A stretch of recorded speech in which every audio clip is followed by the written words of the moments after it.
comment ça? Ah bah, c'est toi la chef, hein.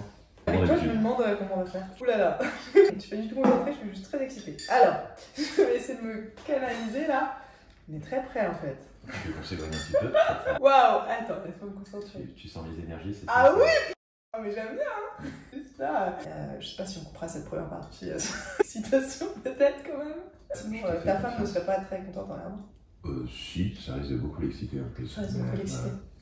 On peut peut-être commencer par ça. Tu es dans un couple qui est engagé, qui est stable, qui construit, qui est surtout très amoureux. Et pourtant, vous êtes un couple qui joue, un couple qui explore, un couple qui vit. Bien comme tous les couples, mais oui, bien sûr. Donc si tu suis le nom de me présenter, moi je m'appelle Joshua, j'ai 35 ans. Je suis en couple avec Chloé depuis quasiment 10 ans. Et pour le coup, je pense que les relations amoureuses et sensuelles ont toujours eu une part très importante dans ma vie depuis très tôt. Pas tant qu'il y avait beaucoup de relations dès le départ, mais la réflexion, ça a été plutôt que j'ai toujours ressenti ce besoin de connecter. Et cette connexion, je l'ai beaucoup recherchée dans ma propre sexualité, dans la séduction. Et du coup, tu es avec Chloé depuis 10 ans. Ouais, 10 ans, on s'est rencontrés à la fac. Pour le coup, quand je me mets avec Chloé, je venais de rompre avec ma compagne de l'époque. J'ai pas eu d'un comportement très sain avec elle à l'époque. On était dans une relation à distance et j'ai passé au final beaucoup de temps. Avec ton ex? Ouais, avec mon ex. Et j'ai passé beaucoup de temps à la tromper à cette période-là, mais parce que je pense que j'avais. Donc t'étais en couple exclusif pendant ouais. ta relation de 5 ans avec ton ex? Exclusif, mais voilà, pas très fidèle, mais pas du tout. Et je pense que c'est une période qui était vachement intéressante, avant tout parce qu'elle a permis de me confronter à ma propre honte de ma sexualité. J'ai toujours su que j'avais ces besoins. Et pendant longtemps, j'ai considéré que ces besoins étaient plus un problème. C'est quoi ces besoins? De prendre du plaisir, autant seul qu'à plusieurs, et en fait, c'était un besoin de connexion. Et pendant longtemps, j'ai pas forcément réfléchi comme ça. Je pense qu'il y avait aussi une forme de besoin de validation, être dans cette démarche ou ressentir que je plaisais. Ça, c'était quelque chose de vachement important. Et donc, de cette période-là, qui était une période d'expérimentation, de découverte, et en même temps de non-alignement avec mes valeurs profondes, parce que mon ex, justement, j'en étais aussi très amoureux, c'est que j'avais encore honte de l'étendue de mes envies. J'ai toujours eu envie d'être en couple, pas forcément en couple libre, mais d'être dans l'expérimentation. Pour moi, c'est avant tout une démarche d'expérimentation pour comprendre les autres et pour se comprendre soi-même. Et du jour où je me mets avec Chloé, tout ça, ça s'arrête. Je commence à me concentrer sur notre relation à tous les deux. Et moi, à ce moment-là, je sais que j'ai envie de construire avec elle. Je sentais que la démarche de séduction avec elle, était différente. En fait, je cherchais pas à la séduire. J'avais juste envie qu'on Donc toi, tu étais différent avec elle par rapport aux autres meufs? Bah, au final, c'était même plus que ça. C'était juste que j'étais plus moi-même avec elle que je pouvais l'être avec d'autres nanas. Vous étiez en couple exclusif ou pas? Chloé est assez claire sur le fait que si je faisais une seule bêtise, elle me mettait dehors. Ok, donc au début, c'était exclusif. Ouais.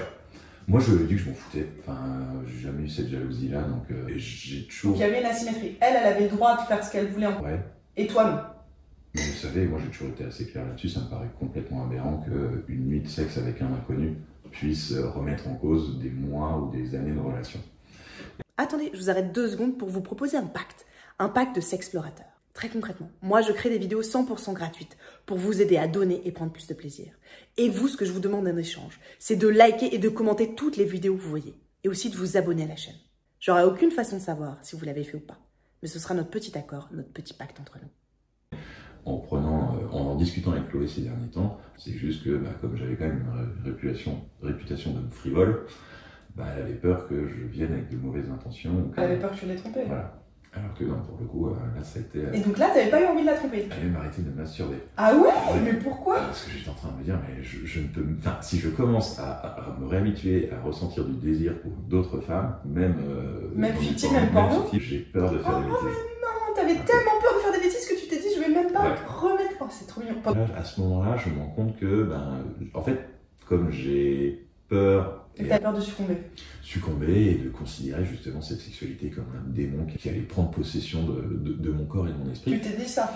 Non, mais c'est un peu comme ça que je le ressentais, du moins c'est comme ça que je le traitais. Plutôt en mode, il faut que j'arrive à concaténer, à mettre dans une boîte ces envies-là pour réussir à passer la période. Ce qui aujourd'hui me paraît complètement aberrant. Ouais. Parce que je traitais ma sexualité comme une maladie, alors que c'est quelque chose qui faisait partie de moi.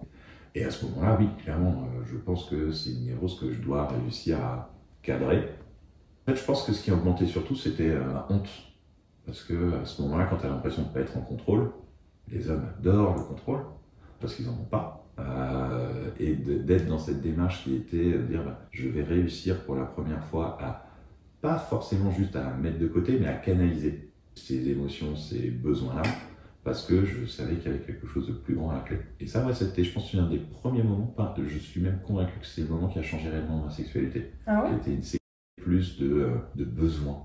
Avant, c'était dans le besoin. Ouais. Et que là, ça devenait une sexualité choisie. Une sexualité aussi plus affirmée et plus assumée. Et c'est là aussi où, à ce moment-là, je comprends que le seul moyen pour être heureux avec Chloé, c'est aussi d'assumer ça avec elle. Donc tu te dis, ok, en fait, il faut que je lui montre toutes les parties de moi, Ouais. et que je lui montre cette partie d'énergie sexuelle et de dont j'ai quand même un peu honte, c'est ce que je viens de dire, mais que je lui montre parce que ça fait partie de moi. Pour la première fois, je me rendais compte que j'avais potentiellement quelqu'un avec qui je pouvais parler de cette sexualité sans avoir honte. Et on n'en avait pas encore vraiment parlé. On avait une sexualité qui était plutôt débridée tous les deux, mais qui n'était pas Mais que à deux. Que à deux. C'est que moi, j'ai jamais réfléchi ma sexualité de façon monogame. Mais parce que pour moi, ça n'a rien à voir avec l'amour, que l'intimité n'a rien à voir avec la non plus, et que la sexualité, pour moi, est avant tout un jeu, une expérience sociale qui est belle à partager. Et ça a toujours été assez dur pour moi, parce que faire l'amour à mes amis m'a toujours paru très logique. C'est sûr. Mais pour le coup, ça paraissait souvent beaucoup moins logique à mes amis d'ailleurs. Ouais, parce que c'est de la connexion. C'est de la connexion. Et moi, j'ai envie de partager un niveau de connexion et d'intimité supérieur avec les gens avec qui je me sens bien. Et ça a toujours été le cas. Et c'est vrai que avec Chloé, ça a été cette réflexion. Et donc là, donc tu l'as dit. Ouais, on a commencé à en parler. Elle le savait déjà d'une certaine façon. Et tu l'as verbalisé après. Ouais, je l'ai verbalisé. En fait, je l'ai assumé. Parce que j'ai toujours été très curieux de la pornographie, du rapport au plaisir, quel que puisse être le média. Et donc je me suis toujours beaucoup intéressé à plein de pratiques, plein de choses. Moi j'ai d'ailleurs pratiqué très tôt le BDSM, donc ça a été quelque chose qui a aussi permis d'aller plus loin dans mon acceptation d'une sexualité qui n'allait pas être une sexualité seulement vanille, seulement on va dire standard, même si ça ne veut pas dire grand chose. Mais là, pour la première fois, j'étais capable de le verbaliser avec la femme avec qui j'étais, parce que j'étais convaincu jusque-là que si j'en parlais avec ma compagne, la femme dont j'étais amoureux, elle allait me quitter. Ok, c'est dur. C'est dur, c'est bête. J'ai toujours eu peur qu'on me rejette pour ma sexualité. Pour tes fantasmes, pour dire ok, ma sexualité est comme ça, mes fantasmes c'est comme ça, mes besoins ils sont comme ça. Bah, en final, j'ai jamais eu honte de mes fantasmes. J'ai plus eu honte de mon appétit. C'est comme ça. Parce que je pense que pendant longtemps, tu te dis, mais au final, t'es un obsédé sexuel, t'es quelqu'un qui a un problème. Je me dirais que c'était plus au final une forme d'appréhension, parce que je me rends compte que avoir une sexualité qui va être on va dire ça, généreuse. Ça veut dire quoi généreuse, pour que les gens se fassent un peu une idée? Je pense que je me suis masturbé quasiment tous les jours depuis que j'ai 8 ans. Faire l'amour plusieurs fois par jour n'a jamais été vraiment un problème, et surtout faire l'amour longtemps. Moi j'aime bien prendre le temps. Et donc, penser au sexe, paraît-il que les hommes pensent au sexe toutes les 7 secondes. Moi, je suis prêt à accepter que je pense à ça toutes les 7 secondes, peut-être. Mais et si on doit aller plus loin, c'est là, aujourd'hui, moi, j'ai plus du tout le même rapport à tout ça. La réponse que je donnerais, c'est que j'aime jouer. Tout le monde aime jouer. Et que je considère le sexe comme un jeu. Mais quand je dis un jeu, c'est un jeu qui a des règles, c'est un jeu où il y a plusieurs personnes qui ont décidé de jouer ensemble. Et d'ailleurs, c'est là aussi où je me suis retrouvé dans le BDSM. BDSM, je trouve que c'est avant tout un milieu qui va parler de consentement. À partir du moment où on va avoir des complexes plus extrêmes, le seul moyen de la vivre bien, c'est d'en parler. De poser des règles, en fait. Et en fait, de communiquer. Moi, j'aime pas les règles. Ça peut être aussi contre-productive. C'est plutôt se dire, à partir du moment où on partage un moment dans le respect, dans la compréhension et le ressenti de l'autre, tout se passera bien. Et je pense d'ailleurs qu'en termes de règles de consentement, aujourd'hui, moi je les ressens de façon contre-intuitive. Parce que parfois, à mettre des règles trop précises, ça vient valider des comportements qui ne sont pas les comportements qu'on a envie de vivre à ce moment-là. Et en plus, pour le coup, je pense que ça déresponsabilise les gens. Et dans le sexe, ça va être aussi ça. De parler, de communiquer, évidemment. Mais là, pour le coup, un exemple assez récent, c'est qu'avec Chloé, on a eu une relation avec une jeune femme qui aimait le BDSM, une Anglaise qui arrivait avec un cadre très précis. Okay. Voilà, ça je fais pas. Elle aimait l'impact et elle expliquait que elle te dirait stop si on n'avait pas envie, qu'elle allait dire limite au moment, elle assumerait les coups les plus forts qu'elle voudrait prendre. Et au final, on a eu une belle session, on s'est beaucoup amusé, c'était un beau moment. Mais le lendemain, après la nuit qu'on a passée ensemble, elle me dit ah, je suis désolé, j'aurais peut-être dû vous le dire, mais moi j'aime pas dire le mot limite. Donc je te donne des règles, mais ces règles-là, au final, elle a eu du mal à les appliquer elle-même. Okay. Et c'est là où, moi je pense que dans un moment comme celui-là, j'aurais pas du tout eu le même comportement si on n'avait pas eu cette discussion. Ok. J'aurais été sûrement beaucoup plus connecté à elle, j'aurais fait beaucoup plus attention. Après, ça s'est très bien passé quand même, mais la réflexion, c'est juste que quand en me disant ça le lendemain, je me dis zut, mais là, ces règles-là, pour moi, comme j'ai ressenti, elles ont été contre-productives parce que tu arrives avec un cadre clair, mais au final, il n'est pas si clair que ça. C'est l'humain. Voilà. Et donc, à un moment, faisons confiance à l'humain. Et je pense que ce discours d'énergie, cette capacité à vibrer à deux, cette capacité à se comprendre, ou du moins à s'écouter, elle est bien supérieure et bien plus importante que toutes les règles de consentement qu'on voit actuellement. Mais parce bon, qu'il y a beaucoup de communication qui est non verbale. Oui. Tu peux ressentir si la personne, en fait, elle te dit oui, mais qu'elle ne le ressent pas vraiment, ou l'inverse. Ouais, totalement. Et pour le coup, ça, je trouve que c'est un discours aujourd'hui qu'on ne partage pas assez avec les hommes. Sur qu'est-ce que tu peux ressentir, qu'est-ce qui est normal de ressentir, et au final, ce que tu as la sensation d'être juste une émanation de ton cerveau vient potentiellement d'ailleurs. Et donc, ça, aujourd'hui, je pense que c'est aussi un moyen d'aider les hommes, mais tout le monde, parce que ces sujets existent aussi pour les femmes, à vivre la sexualité en rallumant la lumière. Parce que moi, pendant très longtemps, j'ai eu la sensation de naviguer un peu à vue, de naviguer dans le noir par rapport aux femmes, et d'être dans cette suranalyse de la façon dont elles me percevaient. Elle a dit ça, donc peut-être qu'elle m'aime bien, elle vient de hausser les sourcils, donc peut-être qu'elle a envie de moi, elle s'est rapprochée de moi, elle m'a touché la main, est-ce qu'elle a envie de moi? Et en fait, tout était réfléchi de façon très matérielle, alors même que depuis le départ, je l'ai toujours ressenti, c'est qu'il y avait des choses, des émotions qui arrivaient ailleurs. Et donc, d'avoir cette capacité juste à accepter ces ressentis-là pour ce qu'ils sont, et pas juste de l'imagination débordante, ça peut aider, je pense, beaucoup de gens à vivre une sexualité plus belle, plus libre aussi. Parce que je pense qu'aujourd'hui, le rapport à la sexualité, mais comme pour tout le reste, me paraît assez malsain parce qu'il est dogmatique. On fait l'amour avec la personne qu'on aime, on fait l'amour en couple, on peut même faire l'amour de façon libérée, mais au final, on va consommer de la sexualité et on va ne faire que encourager nos propres névroses là où l'intérêt, c'est avant tout de partager. De se connecter. Exactement. Donc là, comment on fait tomber le dogme? Déjà en parlant et en assumant.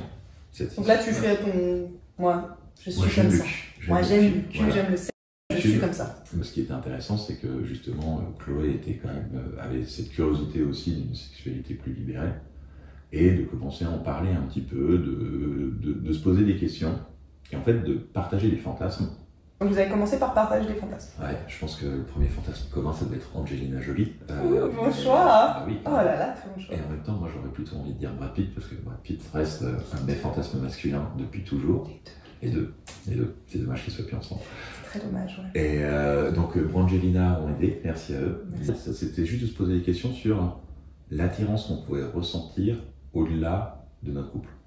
Et au final, de déconstruire autant pour moi que pour Chloé, notre rapport aux autres. Toutes les femmes sont convaincues, ou du moins, et à raison sûrement, que les hommes sont incapables de se retenir, de mater, de désirer d'autres femmes, et donc ça fait passer ce désir-là pour quelque chose de très animal, de très incontrôlé, de très immature.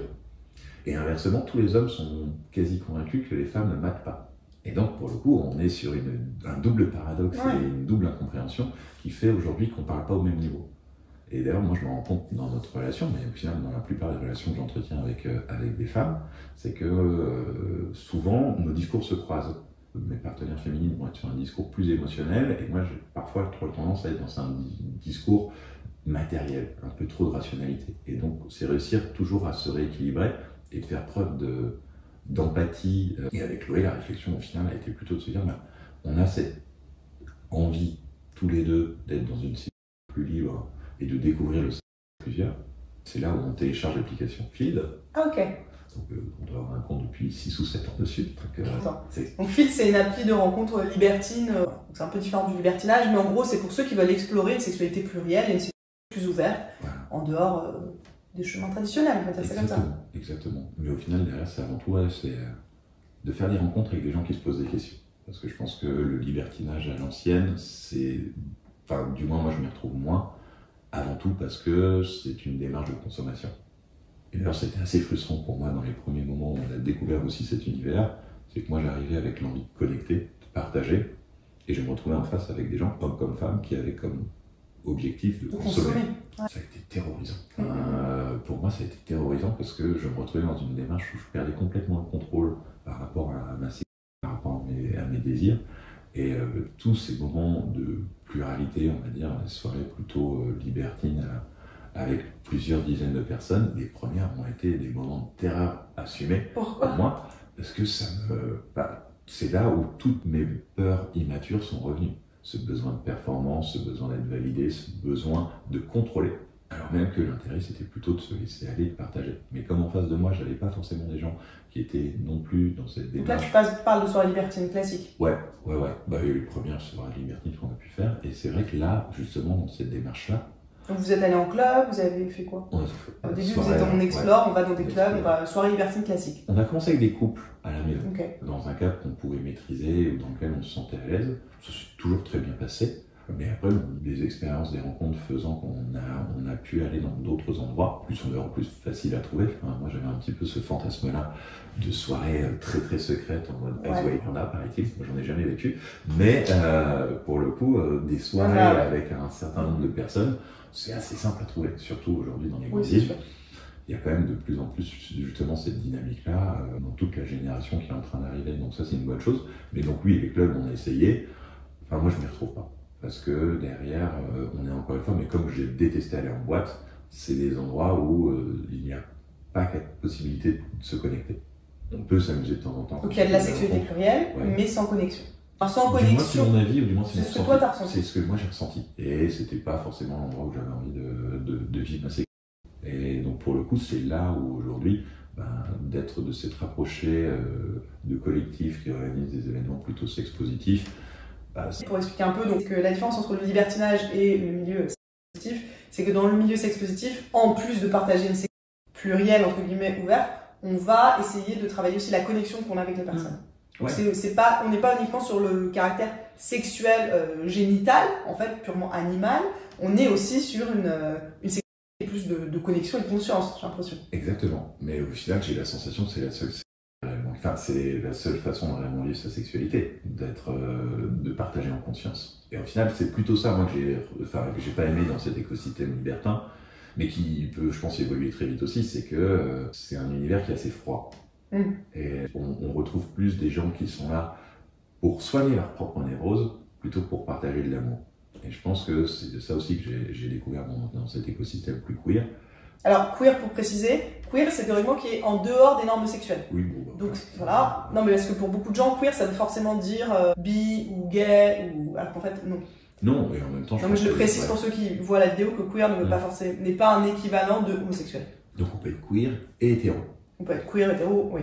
Même si ça s'utilise très peu dans le langage, mais oui, on peut être queer et hétéro. Compliqué à défendre, mais en même temps, compliqué de défendre l'hétérosexualité à partir du moment où on s'intéresse au mouvement queer. Oui, c'est vrai. Donc c'est là où de rencontrer des gens qui se posaient les questions différemment, qui étaient justement plus dans une démarche d'éveil et de comprendre que toute démarche de construction personnelle, c'est une démarche d'éveil. Et donc c'est là aussi où découvrir la sexualité.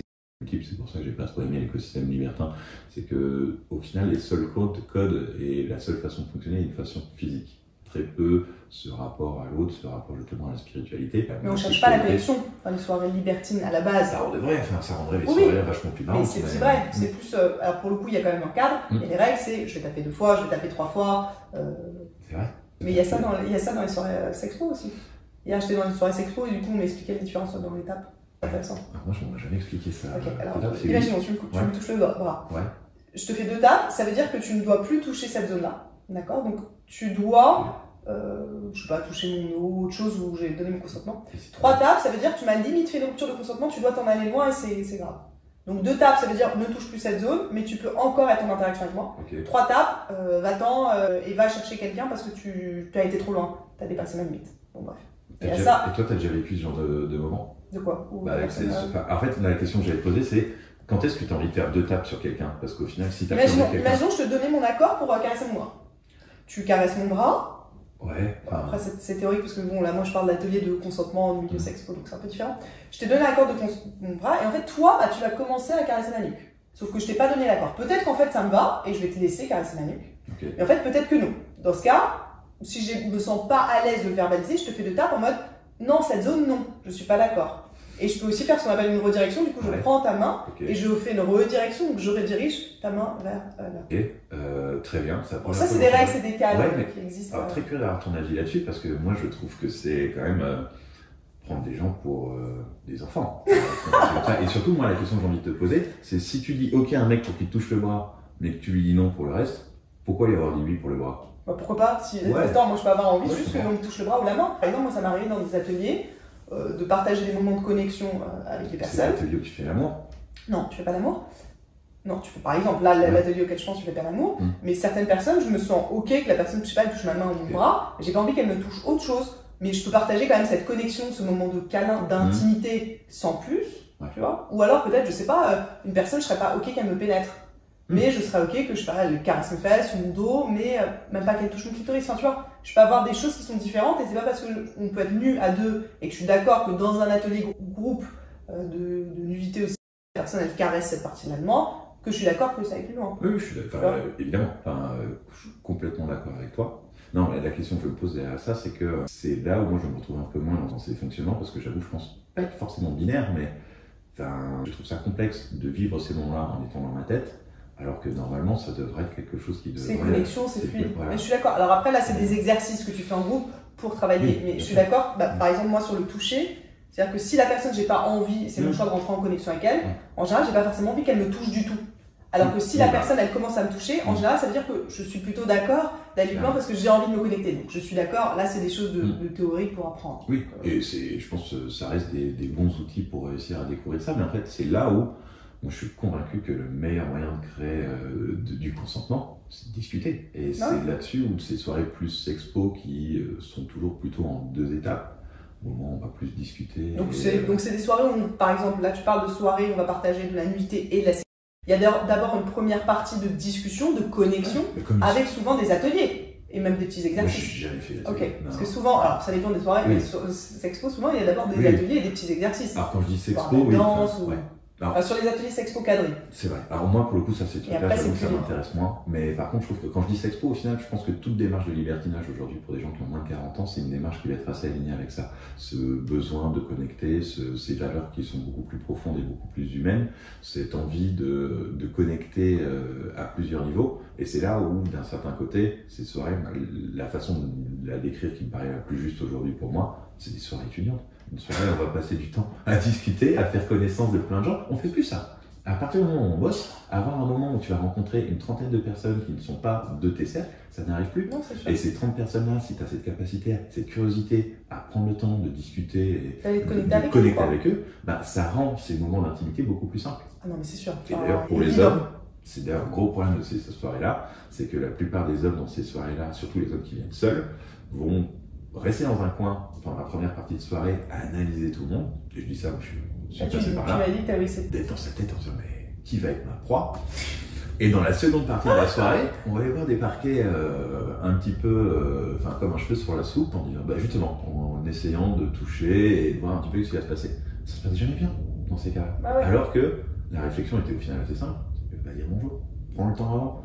Comment partager de l'intimité si tu n'as pas pris le temps, justement, d'être intime avec la personne et simplement de lui donner ton prénom.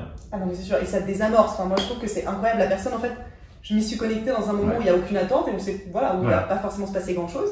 Et du coup, juste d'avoir parlé à cette personne, de s'être connectée, bah, ça fait qu'en fait, surtout pour une femme, je casse un truc de peur. Parce que sinon, la personne, je me dis, il n'y a que des prédateurs. Enfin, ils vont tous vouloir coucher avec moi, ils vont se jeter sur moi.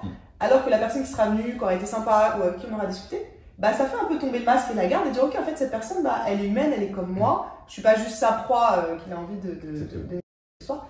Et là du coup, non c'est vrai, c'est beau, tu l'as dit vachement moins fort, n'est-ce pas? Et là tu dis bah en fait voilà, je peux me connecter à cette personne parce que je vois que je ne suis pas qu'un corps. Et moi c'est ce que j'aime pas forcément sur des soirées qui sont que libertines, c'est que après ça je pense que ça dépend des femmes, mais se dire je suis que un objet, un trou que la personne veut sans me vouloir en intégralité sur mon énergie, ma connexion.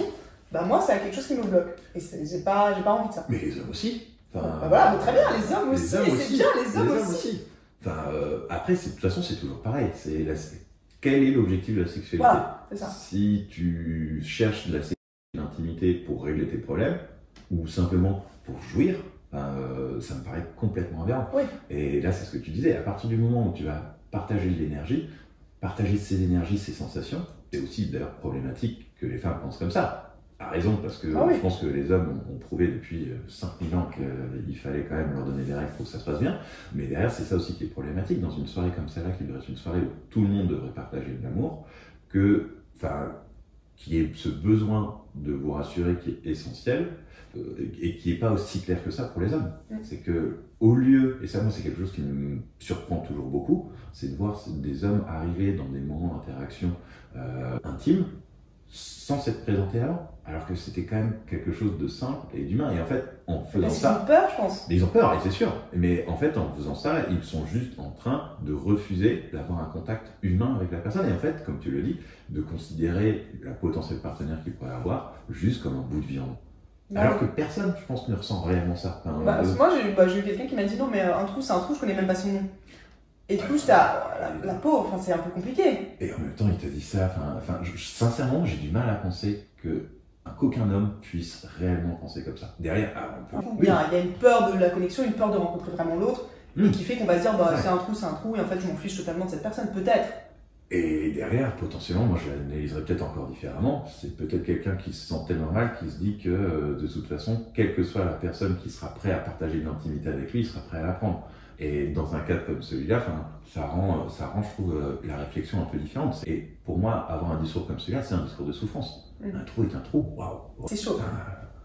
C'est un garçon qui a besoin de câlin. Ouais, il a besoin d'amour. Et on a tous besoin d'amour.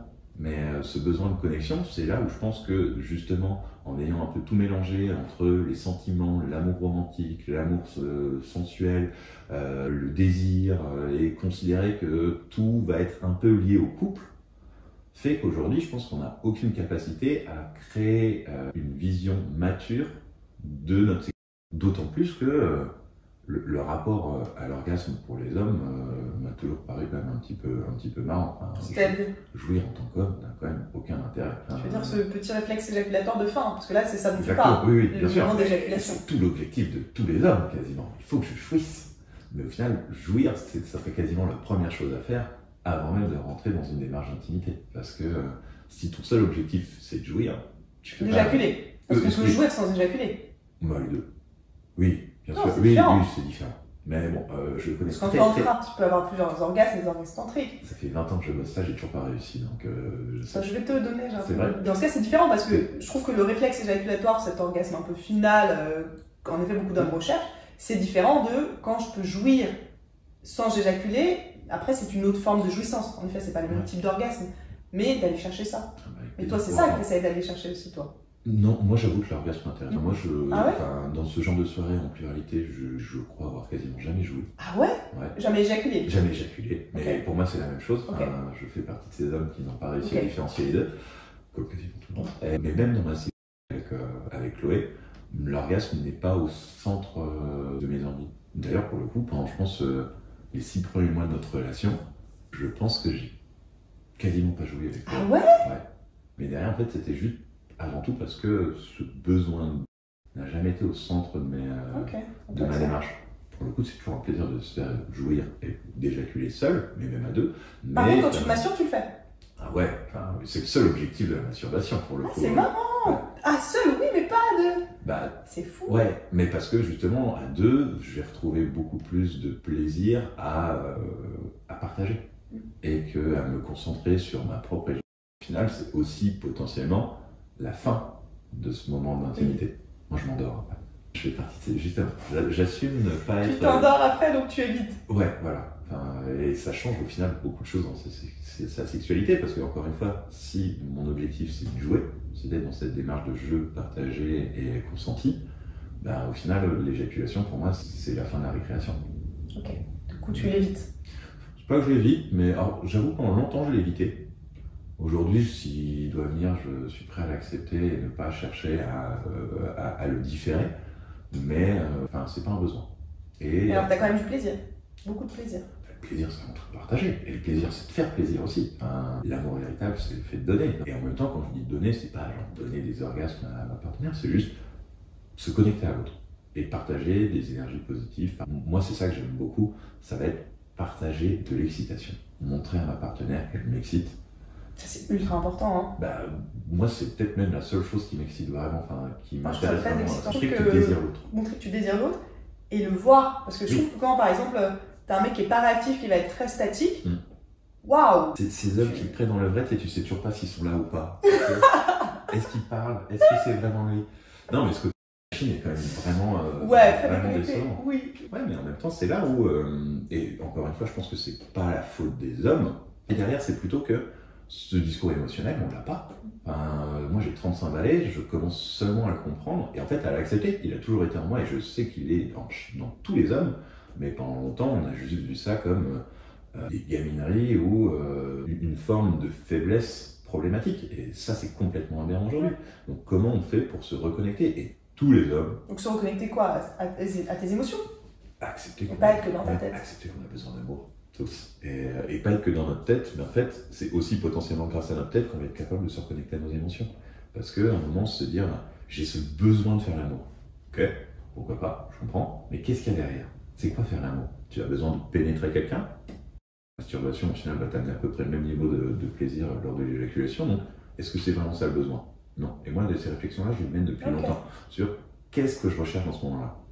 Et je pense que la réponse que tous les hommes pourront quasiment donner, c'est d'être aimé, c'est d'être validé, c'est d'être désiré. Et donc au final, c'est d'être le centre de l'attention. Et d'ailleurs, c'est pour ça que pour les hommes, c'est multiple et souvent très difficile. Et ça, je m'en suis rendu compte justement en découvrant les premières soirées libertines avec pas mal de monde. Je n'étais plus le centre de ma vie sexuelle.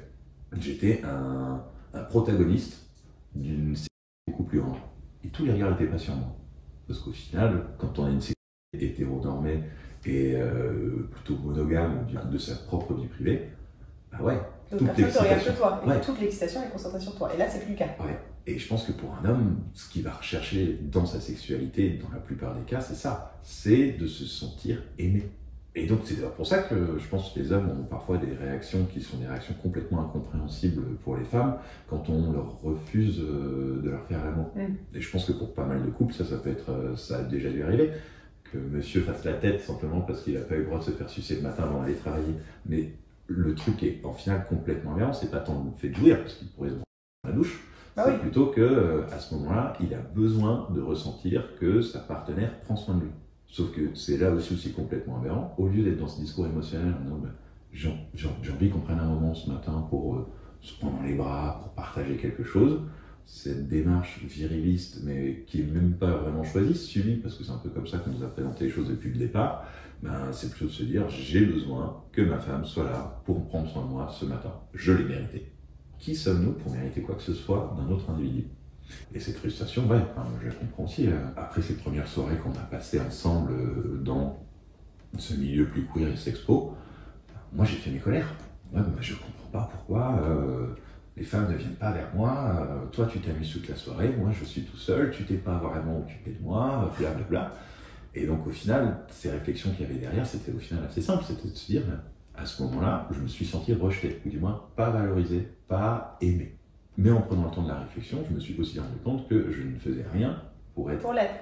C'est que j'étais dans mon coin, à regarder tout le monde en plissant les yeux, et en me dire, mais qui va être celle qui va décider de venir me faire l'amour? C'est vrai qu'en parlant de ça comme ça rend le truc encore plus aberrant, mais je sais que tous les hommes quasiment réfléchissent comme ça dans ces moments-là, parce que on n'a pas encore eu cette capacité, on n'a pas les outils pour réussir à partager ça. Et c'est même pas une excuse, parce que ces outils sont simples à aller chercher, c'est juste se poser des questions jusqu'au bout. De quoi tu as besoin, de quoi tu as envie. Et si tu es là dans une recherche de sécurité, c'est que tu en as envie. Si tu es là en tant qu'un mec célibataire dans une soirée où il y a pas mal de couples qui sont libertins, plus grand respect à ces mecs-là. Les gars payent 150 balles pour une soirée où ils sont même pas sûrs de coucher avec une femme. Ils arrivent là en étant complètement terrorisés et en même temps en n'étant pas connectés à qui que ce soit. Moi, à chaque fois que j'étais dans ces soirées, j'étais avec Chloé, donc on arrivait, on était déjà deux. Ça change quand même beaucoup de choses. Je voulais savoir comment ça se passe, la dynamique avec Chloé, de savoir que vous avez une sexualité multiple, mais qu'en même temps, vous êtes un couple qui est équilibré et qui s'aime. J'ai pas la sensation qu'on fasse les choses différemment des autres couples. S'il devait y avoir une vraie différence entre les couples que j'ai eus avant et les couples que j'ai avec Chloé, c'est la communication.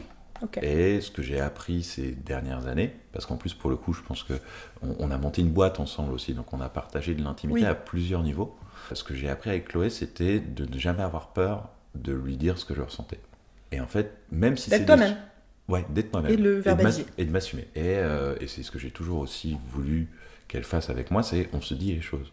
Il y a rien de trop dur à se dire. Et surtout, si on s'aime, surtout, enfin, ça fait quasiment 10 ans qu'on est ensemble. Ah oui, c'est beau. Aujourd'hui, moi, la réflexion ne peut plus être de dire ça, je peux pas lui dire parce que j'ai peur de la façon dont elle va réagir. Je vais lui dire, elle va peut-être mal réagir. C'est déjà arrivé. C'est arrivé. Mais en même temps, c'est aussi parce qu'on arrive à accepter ces périodes de flottement, ces moments plus difficiles qu'on avance. Et je pense que... Mais vous acceptez qu'il y a des moments difficiles dans votre couple? Et juste, ils font partie de ça. Bah, en fait, il y a plus des discussions difficiles que des moments difficiles. C'est des moments où on se pose des questions, on est ensemble, on est heureux. Par contre, que tu réfléchisses, enfin que je réfléchisse à des sujets qui sont plus larges, n'empêche, enfin ne doit pas remettre en question ce qui existe déjà. Et moi, pour le coup, dans mes propres réflexions et mes propres découvertes en lien avec l'éveil, réfléchir différemment sa vie et au final grandir, bah, c'est simplement que rien ne change. Que tout reste exactement comme avant, sauf qu'on le fait pour des raisons qui sont beaucoup plus profondes et beaucoup plus alignées avec nos valeurs. Si on doit reprendre l'exemple du libertinage, même si quelqu'un y va avant tout pour consommer, il y a plein de façons de consommer de la sécurité. Il a choisi le libertinage plutôt que d'aller voir une prostituée. Oui, c'est un vrai choix.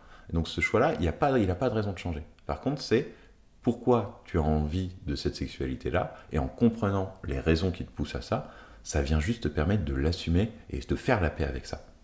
Et donc, bah, moi, c'est ce que j'ai découvert dans quasiment tous les aspects de ma vie, c'était qu'il y a des choses que je faisais, pas forcément pour les bonnes raisons, il y a des choses que j'avais envie de faire et que j'aimais, sans vraiment l'expliquer. Et j'ai toujours été justement dans une démarche de grande générosité avec les autres, parce que j'avais besoin qu'ils m'aiment. La peur fondamentale, c'est la peur d'être rejeté. Aujourd'hui, je sais que j'ai cette peur-là, qui n'en est au final plus une, parce qu'à partir du moment où on la verbalise, on se rend compte juste que ça ne veut rien dire. Le rapport au rejet, et ça je pense que c'est quelque chose d'assez fondamental chez l'homme, les mommy issues, cette peur du rejet, on l'a tous, mais en fait une fois qu'on commence à la verbaliser, c'est dire mais qui va te rejeter? Qu'est-ce que ça veut dire d'être rejeté? Pourquoi tu devrais être rejeté? Puis tu l'as expérimenté dans les soirées du coup? D'être rejeté? Cette projection que tu peux faire de dire bah je suis pas choisi par une partenaire. Ouais, enfin j'ai rien fait pour être choisi non plus, donc. Voilà, non, mais exactement. Donc c'est au final même pas du rejet, c'est de l'apathie, c'est une absence d'action. L'humain se réalise par l'action. Et là, moi, j'étais justement dans ma tête à me plaindre de quelque chose que je n'avais pas fait. Oui. Et c'est, pour moi, le comportement de victimisation, il est là. C'est si tu te plains sans avoir rien fait pour faire changer les choses, ben ouais, tu vas faire que rester dans ce cercle vicieux, va être de plus en plus dur d'en sortir. Mais donc là, justement, une démarche d'acceptation totale de qui on est, pour au final rendre ces moments-là plus simples, plus sincères, et donc en enlevant ces différents masques, en enlevant cette carapace, c'est aussi beaucoup plus simple de connecter. Parce que... Du coup, t'es plus le même maintenant quand tu vas dans une soirée? Moi, je couche vachement plus qu'avant. Ah ouais? Donc ça marche mieux? Donc ça marche. Ah, pour le coup, la démarche d'être dans des énergies positives, oui, mais derrière... Donc t'y vas, plutôt que d'être dans ton coin à regarder dans ton mental et tout, tu dis ok, il se passera quelque chose ou il se passera pas, parce qu'on s'est dit... Au final, on s'en fiche un petit peu, je suis juste là pour me connecter, j'y vais, je discute, sans rien attendre de l'autre personne. Non, exactement. Et en même temps, je sais qu'au moment où la deuxième partie de soirée arrivera, tout le monde connaîtra mon prénom, parce que j'aurai parlé avec tout le monde. Et j'aurais été dans une démarche positive avec tout le monde, j'aurais été dans une démarche qui était active, de prendre le temps, d'écouter, discuter, partager, complimenter. On vient dans une soirée où tout le monde va faire l'amour. C'est quand même vachement important, je pense, de partager ça. Je te trouve beau, je te trouve belle, je te trouve bien habillée, je trouve que tu as fait ça se voit que tu as fait un effort pour cette soirée-là, on sent qu'il y a eu un vrai travail derrière. Partageons, c'est toujours bête, c'est jamais des compléments ou des échanges. C'est sûr, mais c'est tellement vrai. Mais c'est suffisant. Et en fait, on a tous envie d'être validés, on a tous envie d'être remarqués. Donc à nous de faire ce premier pas, et en plus c'est ça qui est rigolo, c'est que plus tu vas faire ce premier pas, plus les autres vont faire ce premier pas vers toi aussi.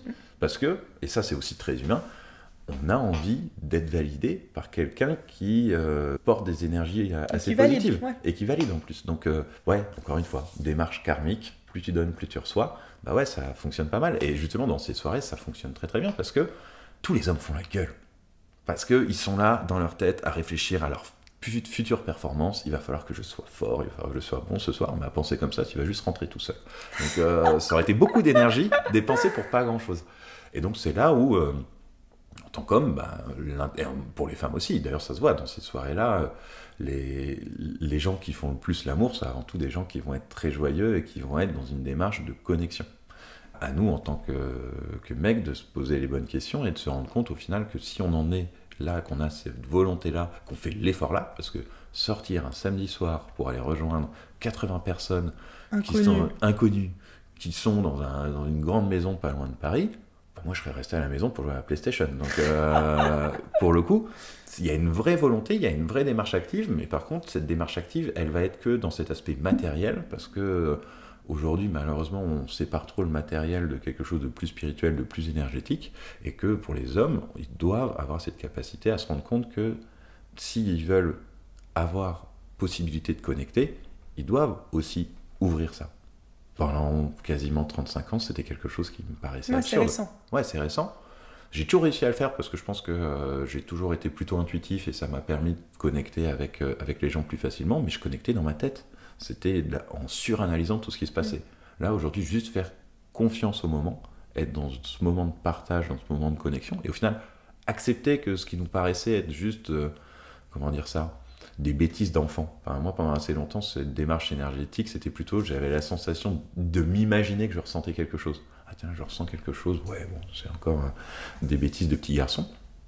Et une fois qu'on commence à regarder ça de façon un peu plus concrète, cartésienne, ouais, ça fonctionne pas mal. Donc autant l'accepter. Si ça marche, que ça nous rend heureux, autant l'accepter. Ouais, puis là, ça marche bien pour toi. Et en fait, ça, ce que je veux dire par le fait que ça marche, c'est pas par rapport à ces soirées-là, non, c'est juste que je me sens heureux, je me sens connecté à moi-même. Et tu as une sexualité épanouie, tu considères? Ouais, clairement. Et donc, tu partages tous tes moments de sexualité avec Chloé ou ça t'arrive de rencontrer aussi des partenaires seuls? On a surtout partagé des moments à deux avec d'autres. Moi, j'avoue que ça fait aussi partie des réflexions que je suis en train de mener parce que... C'est ça votre format principal? Ouais, et en même temps, moi, je pense qu'il y aurait des moments où je pourrais avoir envie de me retrouver justement dans une démarche seule avec quelqu'un d'autre. Parce que la sexualité à plusieurs a plein de bons côtés, mais a le défaut de ne pas pouvoir réellement partager de l'intimité. Enfin, du moins, de se connecter... Différemment que s'il n'y a que deux personnes. Exactement. Bien sûr. Mais c'est pas forcément un besoin actuellement. Je pense que c'est avant tout une histoire de partenaires. Ça, vous êtes ouvert dans votre couple à ça? Oui, après, de toute façon, à un moment où on va faire des soirées où il y a une cinquantaine ou une centaine de personnes qui sont ouvertes à partager ces moments-là. Par contre, ça, c'est vrai, dans ces soirées-là, pendant très longtemps, tous les moments d'intimité, on les vivait à deux. Aujourd'hui, vous étiez toujours ensemble? Ouais. Au début? Au début. Aujourd'hui, c'est plus le cas. Maintenant, chacun peut partir papillonner de son côté, parce que c'est aussi une histoire de confiance, non? Exact. Oui, bien sûr. D'habitude. Au final, la vraie confiance, c'est sa confiance en soi-même. Parce que c'est ça qui est terrorisant, je pense, pour beaucoup d'hommes. C'est sûr, se dire, elle va être avec un autre homme, elle va vivre la meilleure nuit de sa vie et elle va me larguer. Et si c'est mieux avec l'autre? Mais tant mieux. Enfin, à un moment, on est là avant tout pour profiter, pour s'amuser, pour partager, et qu'on ne peut pas... Enfin, ça sera pas mieux, ça sera différent. Et en plus, pour le coup, les hommes là-dessus sont quand même assez hypocrites. C'est que coucher avec plusieurs femmes différentes, c'est difficile de se dire que l'une va être mieux que l'autre. C'est des moments différents. Et d'ailleurs, pour le coup, là, par rapport à mes expériences adultérines, on va dire ça comme ça, c'était jamais mieux avec les autres. C'était différent, mais j'étais toujours très content de retrouver ma compagne et de pouvoir faire l'amour avec elle. Donc, on a peur de quelque chose qui n'a pas d'impact, enfin, qui ne fonctionne pas chez nous. Et donc, c'est là où faire preuve d'un peu de recul, d'un peu plus d'empathie et au final d'un peu plus, je pense, de sincérité par rapport à nos émotions et nos actions fera qu'on aura vachement moins peur.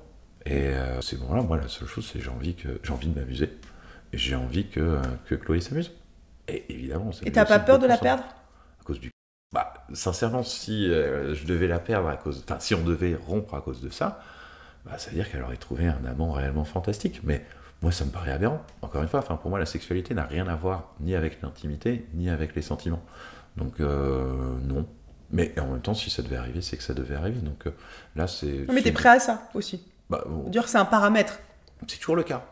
Et en même temps, si on décide de jouer le jeu de la vie, il y a autant de chances que je me fasse rouler dessus demain, qu'elle disparaisse. Donc si on doit juste réfléchir à ce qui pourrait mal se passer demain, on vit pas. Et justement, on vit avec de très mauvaises énergies. Parce qu'on va dédier énormément de temps à se faire du mal. Et ça, pour le coup, c'est pareil dans ma propre démarche d'éveil.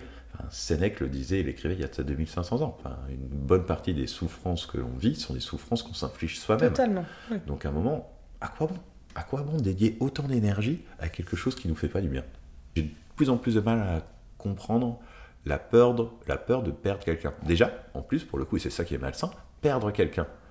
À quel moment, enfin, une personne peut t'appartenir? Et je trouve qu'il y a tout un discours en lien justement et peur avec... de perdre son amour. Tu parlais de besoin d'être aimé, donc c'est la peur de perdre cet amour qu'on a. Oui, mais en même temps, enfin, à partir du moment où tu commences à t'aimer toi-même, et c'est en s'aimant soi-même qu'on peut partager cet amour avec d'autres, parce que l'amour, c'est le fait de donner et pas de recevoir.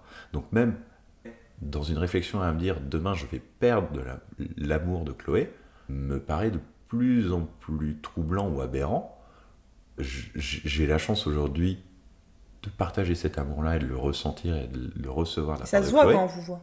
Bah oui, mais en même temps, je sais aussi que je suis déjà heureux et reconnaissant qu'elle fasse partie de ma vie. Si demain elle ne devait plus en faire partie, je serais heureux et reconnaissant de tout ce qui s'est déjà passé. Et je pense que c'est ça le problème aujourd'hui dans notre société, c'est qu'on passe tellement de temps à avoir peur de perdre des choses qu'on ne possède pas, qu'on passe au final beaucoup plus de temps à se faire du mal plutôt que de profiter de l'instant présent et de vivre le moment. Et ça, je trouve qu'on le retrouve partout.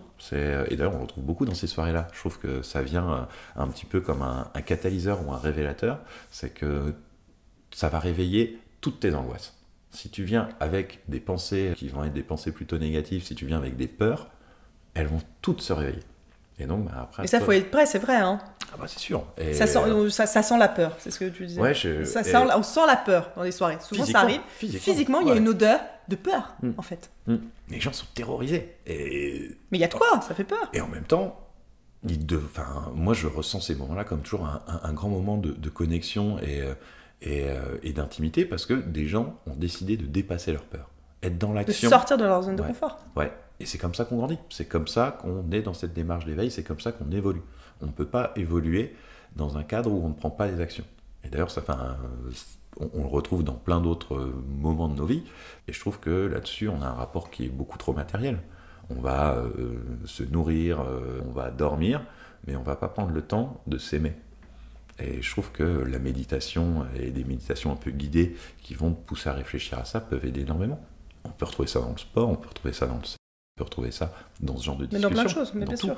Mais en même temps, c'est ça. C'est d'accepter que chacun de ces moments est un moment pour ce qu'il est et pas pour ce qu'il sera demain. Mais est-ce que c'est pas justement tout ce travail que tu fais un peu aussi d'éveil, de connexion à toi, que Chloé, elle fait aussi un peu, en se posant des questions, en lisant, qui fait peut-être que ça fonctionne, entre guillemets, entre vous deux et que vous arrivez à vous détacher de ces notions de « je vais perdre l'autre je suis dans la possessivité, je suis jalouse ». Donc j'accepte d'être en couple, de construire, mais en même temps de pouvoir partager mon partenaire, d'être dans des soirées plurielles, de pouvoir inviter des couples, on va faire l'amour avec eux, de pouvoir... Est-ce que peut-être il y a un lien en fait sur cette... Mais tout est lié, de toute façon. Enfin, le seul moyen d'avoir une épanouie, c'est d'être épanoui. Oui. Et donc c'est là où chercher à s'épanouir, c'est avant tout chercher à faire la paix avec soi-même. On ne changera jamais. Et je pense que c'est ça, l'un des poisons de notre société aujourd'hui, c'est de nous faire croire qu'on peut devenir une meilleure version de soi-même. Non. La seule chose qu'on peut faire, c'est d'accepter pleinement qui on est. Et en fait, on va se rendre compte qu'on est déjà... Enfin, lorsqu'on s'accepte, on est déjà la meilleure version de nous-mêmes. Rien ne changera. C'est beau dedans. Donc, oui, c'est beau dedans. C'est beau dedans. Et une fois que c'est beau dedans, ça devient beau dehors. Enfin, je pense que c'est aussi un souci, c'est qu'on réfléchit beaucoup trop la vie de façon statique. Je suis avec Chloé, donc je vais être la même personne toute ma vie. Non, on s'est rencontrés, elle avait 20 ans, j'en avais 25. On a 10 ans de plus aujourd'hui. On a 10 ans de plus d'expérience ensemble et séparément. Et donc, c'est à nous de continuer à évoluer. Et je pense qu'on le retrouve aussi dans plein d'autres choses. Toi et moi, comme on est entrepreneurs, on le voit aussi. Le seul moyen de faire que ton projet réussisse, c'est de grandir en même temps que ton projet. Au final, le fait de grandir, ou du moins de continuer à évoluer, c'est de faire la paix. Faire la paix avec soi-même et d'être dans cette démarche qui sera une démarche plutôt généreuse et altruiste vers l'autre. Et ça doit être dans tous les aspects de la vie. Est-ce que tu auras un conseil peut-être à donner à des couples qui voudraient se dire « Ok, j'ai envie d'expérimenter, j'ai envie de sentir cette histoire plurielle ». Moi, j'ai envie, à leur place, et j'aurais adoré me réfléchir à ça à l'époque, je me poserais la question de ce qui motive cette volonté-là, cette envie-là. Qu'est-ce qui nous pousse à avoir envie? Parce qu'en plus, on le voit, il y a plein de jeunes couples qui aujourd'hui sont en train de découvrir cet écosystème, et même des couples très récents. Enfin, nous, on a rencontré des couples, ça faisait 2 ou 3 semaines qu'ils étaient ensemble. Ah ouais, 2-3 semaines. Pour le coup, la plupart n'ont pas Donc survécu. pas tenu. Ouais, c'est parce ça. Il faut que le couple soit solide quand même un peu pour aller expérimenter ça. Mais je pense qu'il faut que moi, Les j'aime pas, personnes soient solides. j'aime pas cette notion de couple parce que je pense que le couple crée une forme de codépendance qui n'existe pas. Le seul moyen, c'est que chacun fasse son chemin indépendamment de l'autre. Et qu'on se retrouve, et c'est là où le couple est intéressant, on se retrouve pour partager ces expériences-là. Et je dis ça, c'est pas que chacun a son appartement et qu'on se parle une fois par semaine, mais c'est juste que cette démarche mentale et personnelle, on ne peut la faire que seul. On peut la partager, on peut discuter de tout ça, mais les réponses qui viendront sont des réponses personnelles pour une raison qui, moi, me paraît de plus en plus évidente, c'est que chacun a sa propre vérité. Parce que chacun a sa propre expérience de vie. Et donc, les réponses qui seront adaptées à une personne ne seront pas les mêmes. Donc les gens s'interrogent sur ça. Pourquoi ils veulent y aller? Pourquoi? Parce que, enfin, je pense que instinctivement, les hommes vont dire, mais moi j'ai envie de continuer à découvrir le sexe avec d'autres personnes. Et donc là, si tu dis ça, au final, tu envoies un signal qui est vraiment négatif à ta compagne. C'est aujourd'hui, tu ne me satisfais pas sexuellement, tu ne me satisfais pas assez. Alors que la réflexion, elle est pas là. La réflexion n'est pas là. Et inversement, une femme qui a envie de découvrir ça, pour découvrir une potentiellement différente avec d'autres hommes, avec des femmes au sein de son couple, parce que d'ailleurs c'est ça qui est assez marrant, c'est qu'au début dans un couple c'est toujours l'homme qui pousse, mais c'est la femme qui assume. Très souvent. Donc, l'homme pousse et après il se retrouve... Après il fait oh mon Dieu, qu'est-ce que j'ai libéré, qu'est-ce que j'ai déchiré. Mais donc pour le coup c'est ça qui est assez marrant, et je pense que derrière c'est aussi ça, et moi il m'a fallu du temps pour même le comprendre avec Chloé, c'est que on aime tous les deux le sexe de façon aussi intense et de façon personnelle. Donc évidemment c'est quelque chose qui en a fait à deux, mais ce n'est pas l'un qui pousse l'autre, c'est simplement qu'on est deux à accepter cette démarche. Et donc chacun doit faire un pas vers l'autre en termes de compréhension et d'explication. Et souvent en plus c'est ça qui est marrant, mais c'est là où les femmes assument souvent très, très facilement ce moment-là. C'est un moment de libération sexuelle, je pense, pour la femme, de se retrouver entourée de plein d'hommes qui te désirent, d'être dans cette démarche où tu ne vas pas être jugé, parce que c'est un moment où il y a plein d'autres femmes comme toi qui vivent ça, bah, c'est un moment où tu te sens libre. Là où l'homme, au final, se sent beaucoup moins libre, parce que pour la première fois, il se retrouve avec plein d'autres hommes qui sont potentiellement dans une démarche beaucoup plus positive qu'eux. Donc le seul moyen, je pense, de bien vivre cette sexualité multiple, c'est avant tout d'en comprendre les raisons. Et les raisons ne seront pas les mêmes l'un pour l'autre, parce que souvent, et c'est là où à réfléchir en couple, en tant que couple, on se trompe. Mes raisons qui me poussent à avoir une sexualité multiple ne sont pas les mêmes que Chloé. Pour autant, c'est là où on se rejoint, parce qu'on a cette même... C'est beau. Et un dernier petit conseil aux hommes, peut-être? Détendez-vous, tout va bien, tout va bien. Non, je pense que c'est ça, c'est qu'à un moment, j'ai l'impression que je l'ai retrouvé chez pas mal d'hommes, on a tellement la sensation de devoir faire des choses pour mériter d'être aimé, d'être dans cette démarche matérielle, d'être dans cette démarche où tu vas avoir besoin d'avoir des preuves d'amour. Faites-vous confiance. Si vous avez quelqu'un qui fait partie de votre vie, il y a quand même de grandes chances qu'elle vous aime. Et donc à partir de là, et qu'elle vous aime sûrement plus que vous vous aimez vous-même. Donc à un moment, faites confiance à cette personne que vous aimez infiniment et commencez à regarder pourquoi elle vous aime comme vous êtes. C'est ça qui permettra après de continuer à explorer et à expérimenter ensemble. Merci beaucoup Joshua. Je me suis dit que c'était beaucoup plus sympa de filmer la fin comme ça. Oui, bien sûr. N'est-ce pas ?